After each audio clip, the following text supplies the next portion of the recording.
Hello ವೀಕ್ಷಕರೇ, ನಮಸ್ಕಾರ. ತಮ್ಮೆಲ್ಲರಿಗೂ ಭಾಗ್ಯ ಟಿವಿಗೆ ಸುಸ್ವಾಗತ ಕೊಡ್ತಾ ಇದ್ದೀವಿ. ಭಾಗ್ಯ ಮತ್ತು ಗಿರೀಶ್. ಸ್ನೇಹಿತರೆ, ಕಳೆದ ಬಾರಿ ಸಹ ನಾವು ಬ್ರೆಡ್ ಟೋಸ್ಟ್ನ ಮಾಡಿದ್ವಿ. ಆದರೆ ಆಗ ಓವನಲ್ಲಿ ಮಾಡಿದ್ರಿಂದ ಭಾಳಷ್ಟು ಜನ ರಿಕ್ವೆಸ್ಟ್ ಮಾಡಿದ್ರಿ, ಓವನ್ ಇಲ್ಲದೆ ಹಾಗೆ ಯಾವ ರೀತಿ ಮಾಡೋದು ದಯವಿಟ್ಟು ತಿಳಿಸ್ಕೊಡಿ ಅಂತೇಳಿ. ಅದರ ಪ್ರಕಾರವಾಗಿ ನಾವು ಇವತ್ತು ಈ ಒಂದು ವಿಡಿಯೋದಲ್ಲಿ ಓವನ್ ಇಲ್ಲದೆ ಯಾವ ರೀತಿ ನೀವು ಬ್ರೆಡ್ ಟೋಸ್ಟ್ನ ಭಾಳ ಸುಲಭವಾಗಿ ಮಾಡ್ಬೋದು ಅಂತ ಈ ವಿಡಿಯೋದಲ್ಲಿ ತಿಳಿಸ್ಕೊಡ್ತಾ ಇದ್ದೀವಿ. ಹಾಗೆ ಬನ್ನಿ, ಈಗ ಬೇಕರಿಗಳಲ್ಲಿ ಸಿಗ್ತಕ್ಕಂಥ ಬ್ರೆಡ್ ಟೋಸ್ಟ್ ಯಾವ ರೀತಿ ಮಾಡೋದು, ಹಾಗೆ ಬೇಕಾದಂಥ ಪದಾರ್ಥಗಳೇನು ಅಂತ ನೋಡ್ಕೊಳ್ಳೋಣ. ಮೊದಲಿಗೆ ನಾವಿಲ್ಲಿ 1 ಪೌಂಡಷ್ಟು ಬ್ರೆಡ್ನ ತೊಗೊಂಡಿದ್ದೀವಿ. ಹಾಗೆ ನಾವೊಂದು 2 ದಪ್ಪ ಸೈಜ್ನ ಈರುಳ್ಳಿ ತೊಗೊಂಡು ಕಟ್ ಮಾಡ್ಕೊಂಡಿದ್ದೀವಿ. ಒಂದು ದೊಡ್ಡ ಕ್ಯಾರೆಟ್ನ ಎತ್ತಿ ತುರಿದಿಟ್ಟಿದ್ದೀವಿ. ಒಂದು ದಪ್ಪದಾದಂಥ ಕ್ಯಾಪ್ಸಿಕಮ್, ಒಂದೇ ಒಂದು ಆಪಲ್ ಟೊಮೊಟೊ, ಸ್ವಲ್ಪ ಕೊತ್ತಂಬರಿ ಸೊಪ್ಪು, 4 ಟೇಬಲ್ ಸ್ಪೂನಷ್ಟು ಎಣ್ಣೆ, ಅಚ್ಕಾರದ ಪುಡಿ 1 ಟೀ ಸ್ಪೂನಷ್ಟು, ಚಾಟ್ ಮಸಾಲ ಅರ್ಧ ಟೀ ಸ್ಪೂನಷ್ಟು, ಅರಿಶಿಣದ ಪುಡಿ 1 ಟೀ ಸ್ಪೂನಷ್ಟು ಬೇಕಾಗುತ್ತೆ, ಅರ್ಧ ಟೀ ಸ್ಪೂನಷ್ಟು ಕಾಳುಮೆಣಸು ಹಾಗೆ ಜೀರಿಗೆ ಪುಡಿನ ತೊಗೊಂಡಿದ್ದೀವಿ, ರುಚಿಗೆ ತಕ್ಕಷ್ಟು ಉಪ್ಪು. ಇದಿಷ್ಟು ನಿಮಗೆ ಬ್ರೆಡ್ ಟೋಸ್ಟ್ ಮಾಡೋದಕ್ಕೆ ಬೇಕಾದಂಥ ಪದಾರ್ಥಗಳು. ಹಾಗೆ ಬನ್ನಿ, ಈಗ ಮಾಡ್ತಕ್ಕಂಥ ವಿಧಾನನ ನೋಡ್ಕೊಳ್ಳೋಣ. ಬೇಕಾದಂಥ ಪದಾರ್ಥಗಳನ್ನೆಲ್ಲ ನೋಟ್ ಮಾಡ್ಕೊಂಡಿದ ನಂತರ ಈಗ ನಾವೊಂದು ಬಾಣಲಿನ ಬಿಸಿ ಮಾಡ್ಕೊಳ್ತಾ ಇದ್ದೀವಿ. ಈಗ ಬಿಸಿಯಾದಂಥ ಬಾಣಲಿಗೆ ಎಣ್ಣೆನ ಸೇರಿಸ್ಕೊಳ್ತಾ ಇದ್ದೀವಿ. ಎಣ್ಣೆನೂ ಸಹ ಸ್ವಲ್ಪ ಬಿಸಿ ಆಗಬೇಕು. ಈಗ ಬಿಸಿಯಾದಂಥ ಎಣ್ಣೆಗೆ ನಾವು ಕಟ್ ಮಾಡಿರ್ತಕ್ಕಂಥ 2 ಈರುಳ್ಳಿಗಳನ್ನ ಸೇರಿಸ್ಕೊಂಡು ಒಂದು 2 ನಿಮಿಷಗಳ ಕಾಲ ಫ್ರೈ ಮಾಡ್ಕೊಳ್ತೀವಿ ಎಣ್ಣೆಯಲ್ಲಿ. ಈ ರೀತಿ ಈರುಳ್ಳಿನ ಎಣ್ಣೆಯಲ್ಲಿ ಫ್ರೈ ಮಾಡಬೇಕಾದ್ರೆ ಮೀಡಿಯಂ ಫ್ಲೇಮಲ್ಲೇ ಫ್ರೈ ಮಾಡ್ಕೊಳ್ಳಿ.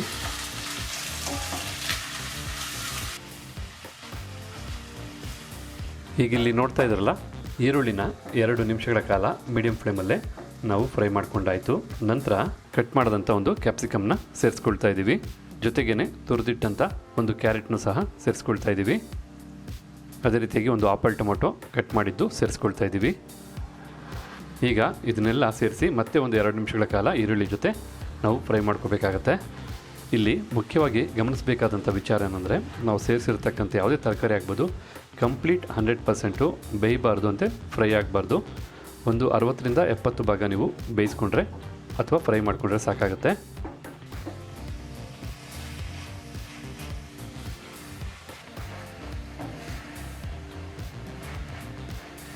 ಈಗ ಇಲ್ಲಿ ನೋಡ್ತಾ ಇದ್ರಲ್ಲ ವೀಕ್ಷಕರೇ, ಕ್ಯಾಪ್ಸಿಕಮ್, ಕ್ಯಾರೆಟ್ ಹಾಗೆ ಟೊಮೊಟೊ ಹಣ್ಣನ್ನು ಸೇರಿಸಿ 2 ನಿಮಿಷಗಳ ಕಾಲ ಈರುಳ್ಳಿ ಜೊತೆಗೆ ಮತ್ತೆ ನಾವು ಫ್ರೈ ಮಾಡ್ಕೊಂಡಿದ್ದೀವಿ.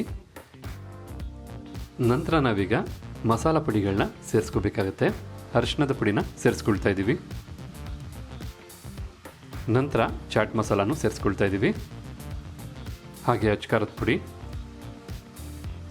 ಮೆಣಸು ಮತ್ತು ಜೀರಿಗೆನ ಹುರಿದು ಪುಡಿ ಮಾಡಿರ್ತಕ್ಕಂಥ ಪುಡಿನೂ ಸಹ ಸೇರಿಸ್ಕೊಳ್ತಾ ಇದ್ದೀವಿ. ಹಾಗೆ ರುಚಿಗೆ ತಕ್ಕಷ್ಟು ಉಪ್ಪು.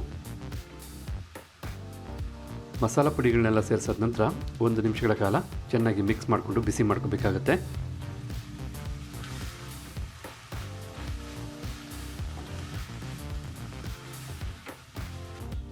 ಈಗ ಇಲ್ಲಿ ನೋಡ್ತಾ ಇದ್ರಲ್ಲ, 1 ನಿಮಿಷ ನಾವು ಮಸಾಲ ಪುಡಿಗಳನ್ನೆಲ್ಲ ಚೆನ್ನಾಗಿ ತರಕಾರಿಗಳ ಜೊತೆ ಬೆರೆಸ್ಕೊಂಡು ಬಿಸಿ ಮಾಡಾಯಿತು. ಈಗ ನಾವು ಫ್ಲೇಮ್ನ ಆಫ್ ಮಾಡ್ಕೊಳ್ತಾ ಇದ್ದೀವಿ. ನಂತರ ನಾವು ತೊಗೊಂಡಂಥ ಕೊತ್ತಂಬರಿ ಸೊಪ್ಪನ್ನು ಸೇರಿಸ್ಕೊಳ್ತಾ ಇದ್ದೀವಿ. ಈ ರೀತಿ ಕೊತ್ತಂಬರಿ ಸೊಪ್ಪನ್ನು ಸೇರಿಸಿ ಒಮ್ಮೆ ಚೆನ್ನಾಗಿ ಮಿಕ್ಸ್ ಮಾಡ್ಕೊಳ್ಳೋಣ.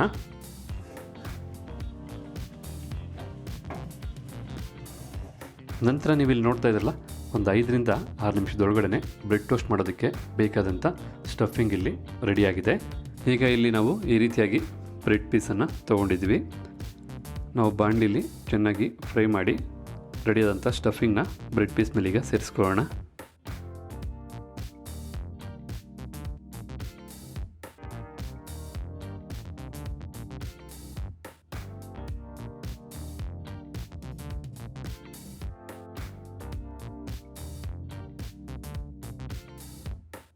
ಈ ರೀತಿಯಾಗಿ ಬೇಯಿಸಿದಂಥ ತರಕಾರಿನ ಬ್ರೆಡ್ ಮೇಲೆ ಸೇರಿಸಿದ ನಂತರ ನೀಟಾಗಿ ಬ್ರೆಡ್ ಮೇಲೆ ಹರಡ್ಕೊಳ್ಳಿ. ಹೀಗೆ ಇಲ್ಲಿ ನೋಡ್ತಾ ಇದ್ದೀರಲ್ಲ, ಎಲ್ಲ ಬ್ರೆಡ್ ಪೀಸ್ಗಳ ಮೇಲೂ ನಾವು ರೆಡಿ ಮಾಡಿದಂತಹ ತರಕಾರಿನ ನೀಟಾಗಿ ಹರಡ್ಕೊಂಡಿದ್ದೀವಿ. ಈ ರೀತಿ ರೆಡಿ ಮಾಡಿದ ನಂತರ ಈಗ ಬ್ರೆಡ್ ಟೋಸ್ಟ್ ಮಾಡ್ಕೊಳ್ಳೋದಕ್ಕೋಸ್ಕರ ನಾವು ಈ ರೀತಿಯಾದಂಥ ಒಂದು ಫ್ರೈ ಪ್ಯಾನ್ನ ತೊಗೊಂಡಿದ್ವಿ. ಅಥವಾ ನೀವು ಬೇಕಿದ್ರೆ ಒಂದು ನಾರ್ಮಲ್ ಆದಂಥ ಕಾವಲಿನೂ ಸಹ ತೊಗೋಬೋದು. ಈಗ ಫ್ರೈ ಪ್ಯಾನ್ನ ಸ್ವಲ್ಪ ಬಿಸಿ ಮಾಡ್ಕೊಳ್ಳೋಣ. ಸ್ವಲ್ಪ ಬಿಸಿಯಾದಂಥ ಈ ಫ್ರೈ ಪ್ಯಾನ್ ಅಥವಾ ಕಾವಲಿಗೆ ನಾವು ಎಣ್ಣೆನ ಸವರ್ಕೋಬೇಕಾಗತ್ತೆ.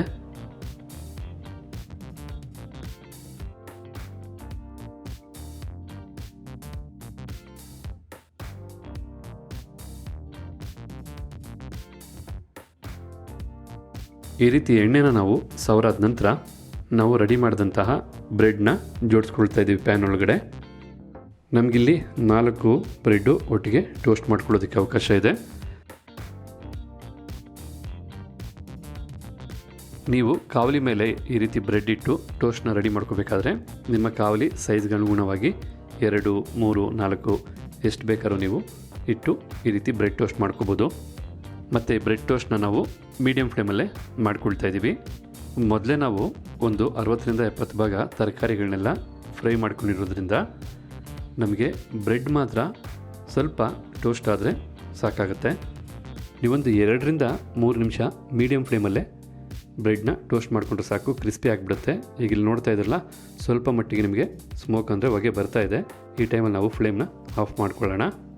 ಈಗಿಲ್ಲಿ ಬ್ರೆಡ್ ಟೋಸ್ಟು ಕಂಪ್ಲೀಟಾಗಿ ರೆಡಿಯಾಗಿದೆ. ಈ ರೆಡಿಯಾಗಿರ್ತಕ್ಕಂಥ ಬ್ರೆಡ್ ಟೋಸ್ಟ್ನ ನಾವೀಗ ಪ್ಯಾನಿಂದ ಹೊರ ತೆಗೆಯೋಣ.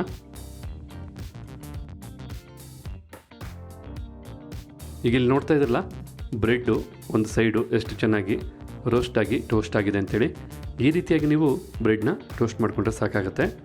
ಈಗಿಲ್ಲಿ ಬ್ರೆಡ್ಡು ಸ್ವಲ್ಪ ರೋಸ್ಟ್ ಆಗಿರೋದ್ರಿಂದ, ಜೊತೆಗೆ ನಾವು ಮೊದಲೇ ತರಕಾರಿನ ಚೆನ್ನಾಗಿ ಫ್ರೈ ಮಾಡ್ಕೊಂಡಿರೋದ್ರಿಂದ ಎರಡೂ ಸಹ ಸೇರಿ ನಿಮಗೆ ಒಳ್ಳೆ ಬೇಕ್ರಿ ಶೈಲಿಯ ರುಚಿ ಖಂಡಿತ ನಿಮಗೆ ಸಿಗುತ್ತೆ ಈ ಟೋಸ್ಟಲ್ಲಿ. ಓಕೆ ವೀಕ್ಷಕರೇ, ಈಗ ಇಲ್ಲಿ ನೋಡ್ತಾ ಇದ್ರಲ್ಲ, ಬ್ರೆಡ್ ಟೋಸ್ಟ್ ಎಷ್ಟು ಸೊಗಸಾಗಿ ಬಂದಿದೆ ಅಂತ. ರುಚಿಲಂತೂ ಬೇಕ್ರಿಗಳಲ್ಲಿ ಸಿಗ್ತಕ್ಕಂಥ ಬ್ರೆಡ್ ಟೋಸ್ಟ್ ಅಷ್ಟೇ ಬಹಳ ರುಚಿ ಇರುತ್ತೆ. ಹಾಗಿದ್ರೆ ನಿಮ್ಮ ಮನೇಲಿ ನಿಮ್ಮ ಮನೆ ಮಂದಿಗೆ, ನಿಮ್ಮ ಮಕ್ಕಳಿಗೆ ಖಂಡಿತ ಈ ರೀತಿಯಾದಂಥ ಬ್ರೆಡ್ ಟೋಸ್ಟ್ನ ನೀವೀಗ ಸುಲಭವಾಗಿ ಮಾಡಿಕೊಡ್ಬೋದು. ಒಮ್ಮೆ ಈ ರೀತಿಯಾದಂಥ ಬ್ರೆಡ್ ಟೋಸ್ಟ್ ಮಾಡಿ ನೋಡಿ, ಖಂಡಿತ ಪದೇ ಪದೇ ಮಾಡ್ತೀರಾ. ಹಾಗಿದ್ರೆ ಇವತ್ತು ನಾವು ಮಾಡಿ ತೋರಿಸ್ತಂಥ ಈ ಬ್ರೆಡ್ ಟೋಸ್ಟ್ ರೆಸಿಪಿ ತಮಗೆಲ್ಲರಿಗೂ ಇಷ್ಟ ಆಗಿದೆ ಅಂತ ತಿಳ್ಕೊಂಡಿದ್ದೀನಿ. ಇಷ್ಟ ಆಗಿದ್ರೆ ಈ ವಿಡಿಯೋಗೊಂದು ಲೈಕ್ ಮಾಡಿ, ಜೊತೆಗೆ ತಮ್ಮ ಅನಿಸಿಕೆ ಅಭಿಪ್ರಾಯ ಏನಿದೆ ಅನ್ನೋದನ್ನು ಕಮೆಂಟ್ ಬಾಕ್ಸಲ್ಲಿ ಕಮೆಂಟ್ ಮಾಡಿ. ಅಷ್ಟೇ ಅಲ್ಲ, ಈ ವಿಡಿಯೋನ ಮತ್ತೊಬ್ಬರಿಗೂ ಹೆಲ್ಪ್ ಆಗೋ ಹಾಗೆ ಶೇರ್ ಮಾಡಿ ಅಂತ ಹೇಳ್ತಾ ತಮಗೆಲ್ಲರಿಗೂ ಧನ್ಯವಾದನ ಅರ್ಪಿಸ್ತಾ ಇದ್ದೀವಿ. ಭಾಗ್ಯ ಮತ್ತು ಗಿರೀಶ್. ಮತ್ತೆ ಹೊಸ ವಿಡಿಯೋದಲ್ಲಿ ಭೇಟಿಯಾಗೋಣ. ಅಲ್ಲಿವರೆಗೂ ನಮಸ್ಕಾರ ವೀಕ್ಷಕರೇ.